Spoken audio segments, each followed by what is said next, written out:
old shepherd's community in A Winter's Tale. He said, yes, of course, it's a changeling, not a bastard, right? So in this case, the community withheld assent and said, no, it's not a changeling. You had no right to murder her. Okay, so we have, let's see, so what do we have so far? Illegitimate children, rape or consensual sex, traumatized victims of sexual assault, infants who were killed, infants who die accidentally. 9 is fairy gifts. This is a whole other form of communication, strategic communication. The Wisdom of Dr. Dottie Paul, an anonymous play written in 1600. In this anonymous work, a manservant named Hans uses fairy allusions to describe an informal system of bribery which ensures his silence about the nighttime visits of his mistress's wealthy lover. I may lie all night triumphing from corner to corner while he goes to see the fairies. It's reminded that he goes to see the fairies. Keep the phrase in mind. But I, for my part, see nothing, but hear a strange noise sometimes. Wait, what is that strange noise? He's talking about sexual noises. Well, I'm glad we are haunted so with fairies, for I cannot set a queen pump down, but I find $1 in it every morning. Okay, so this is clearly a white lie. It isn't fairies. It's the man having sex with his mistress who puts $1 in his shoe in order to ensure his silence. Cross-class sexual relationships, right? Midsummer Night's Dream. Talk about that a little bit more. Bottom and Titania. Fairies. To go to see the fairies. Who goes to see the fairies? The 4 lovers. They don't, in Midsummer Night's Dream, they don't know they're going to see fairies. They don't actually see them. But I think the play Midsummer Night's Dream takes one of these strategic white lies and makes it literal. Right? That there are actual fairies. It's like a joke. Right? It's like a joke. It makes it literal. Okay, fairy queens and ballads. This is another form. Tricked out of her lover by a mortal girl bearing his child, Tamlin's fairy queen was not generous in defeat. Maybe I should, this is a ballad, so for forgiveness, I'm going to just sing it, because it's a ballad. Up then spake the queen of fairies, out of a bush of rye, she's ta'en away the bonniest night in all my company. But had I kenned Tamlane, she said, a lady would borrow thee, I'd ta'en out thy 2 green eyne, and put into a eyne tree. Had I but kenned Tamlane, she says, before ye came from home, I would ta'en out your heart of flesh, and put in a heart of stone. Terrifying, especially terrifying in some. I would take out your 2 gray eyes and put into eyes of tree, and put into wooden eyes. Terrifying. Bottom was kidnapped by a fairy queen for sexual purposes, as was Tamlin kidnapped by his fairy queen. Common ballad in the Renaissance. What is remarkable about Midsummer Night's Dream is how dangerous it wasn't. Fairy queens are not to be fooled with. They can take your heart out and put in a heart of stone. So Titania is remarkably beautiful and kind to Bottom. So who sings ballads? Lower class especially sang ballads. Caregivers sang ballads. Ballads were sung to children. Erasmus poses this rejection of the dangerous influence of female characters on boys in terms of fairy tales.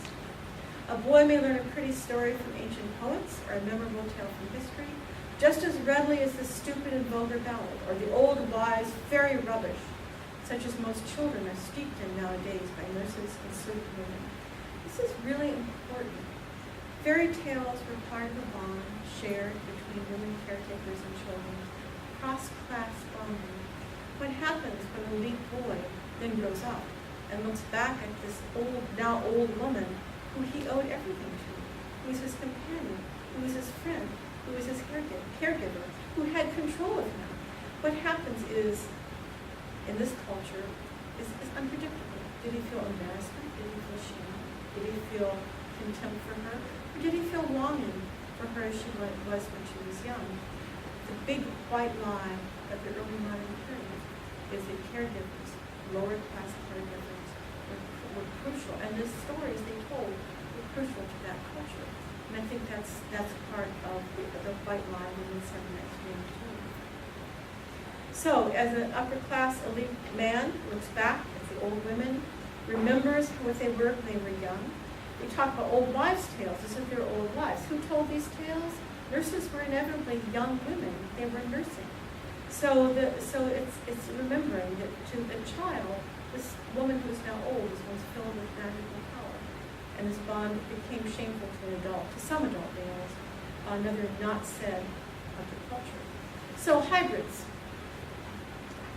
So young men are hybrids of two cultures. This culture of caregivers, fairy forest, and the culture of Athens and classical Greece, which was where Theseus was raised. Lovers go to see the fairies, to do illicit acts, elopements. See how much we want to talk about that. Other examples. I don't know how much familiar you are with the Midsummer Night's Dream. Yes, no, not so much. Kind of. I mean, I thought my talk could go that way, or not go that way. At one point, fairy juice is put on the eyelids of these lovers. There's obviously an allusion to the not said. Lysander has lost interest in Hermia when she won't have sex with him. So, fairy juice, it's not really fairy juice, it's another white lie. It's a not said. Helena, on the other hand, is quite available, so he goes for her. The juice on eyelids, another not said that Demetrius will be capable of doing damage to Helena within this world. It's a not said, right? That Demetrius has violent capabilities here, which this forest saves them from. So, maybe skip. We can talk more about Midsummer Night's Dream if we want to. I'll give you a couple more examples.